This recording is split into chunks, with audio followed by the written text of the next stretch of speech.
بسم اللہ الرحمن الرحیم۔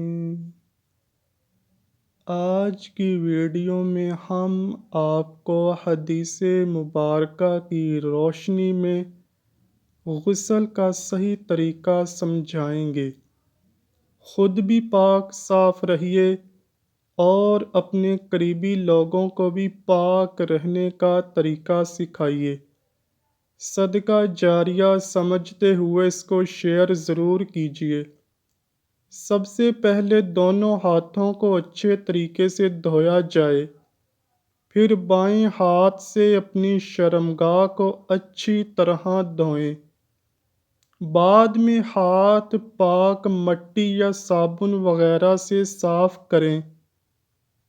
پھر نماز کی طرح وضو کرنا چاہیے اور پاؤں غسل سے فارغ ہو کر بعد میں دھونے چاہیے۔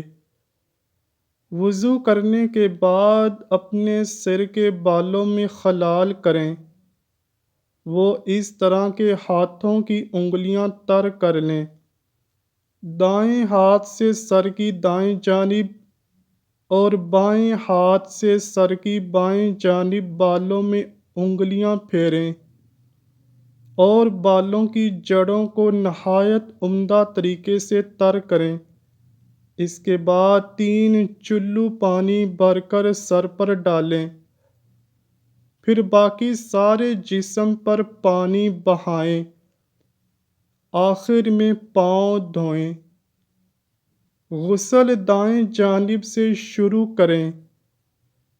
عورت نے اگر بالوں کو مینڈیوں کی صورت میں باندھا ہوا ہو تو وہ غسل جنابت اور غسل حیض کے لیے انہیں کھولنا ضروری نہیں، مستحب ہے۔ صرف اتنا ہی کافی ہے کہ عورت اپنے سر پر 3 چلو پانی ڈال لے، چھپ کر اور سطر ڈھانپ کر غسل کرے۔ ٹھہرے ہوئے حوض وغیرہ یا پانی میں غسل جنابت نہیں کرنا چاہیے۔ ناظرین، غسل جنابت میں جلدی کرنی چاہیے۔ امید کرتا ہوں کہ آپ کو ویڈیو ضرور پسند آئی ہوگی۔ اگر ویڈیو پسند آئی ہے تو ویڈیو کو لائک کیجیے، شیئر کیجیے اور چینل کو لازمی سبسکرائب کیجیے۔ کمنٹ سیکشن میں اپنی رائے کا اظہار بھی ضرور کیجیے گا۔ ملتے ہیں اگلی ویڈیو میں، تب تک کے لیے اللہ حافظ۔